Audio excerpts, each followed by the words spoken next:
ஒரு கப்பு பாசிப்பருப்பு எடுத்துருக்கேன். இதை நல்லா ஒரு 2 நிமிஷம் வறுத்து எடுத்துக்கலாம். இந்த அளவுக்கு சிவந்த பிறகு இதை வறுத்து எடுத்துடலாம்.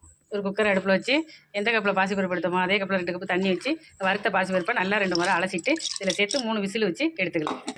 ஒரு கப்பு பாசிப்பருப்புக்கு 2 கப்பு நாட்டு சக்கரை, ஒரு கப்பு தண்ணியை சேர்த்து இதை கொதிக்க விட்டுருவோம். வேக வச்ச பாசிப்பருப்பை ஒரு கடாயில் சேர்த்துக்குவோம். ஒரு சின்ன ஸ்பூனில் ஒரு 2 ஸ்பூன் ரவையை சேர்த்துக்கலாம். கலந்து விட்டுருவோம் கட்டிப்படாமல். நல்லா கொதிக்க வச்சு இந்த நாட்டு சக்கரை கரைசலையும் இது கூட சேர்த்துக்கலாம். கொஞ்சமாக ஏலக்காய் தூள், ஒரு பிஞ்சு சால்ட்டு சேர்த்துக்கலாம்.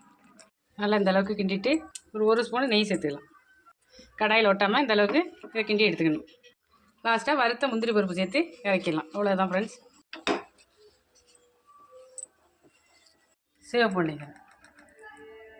செட்டிநாடு ஸ்பெஷல் உட்கார வெடிசல் நமக்கு ரெடி.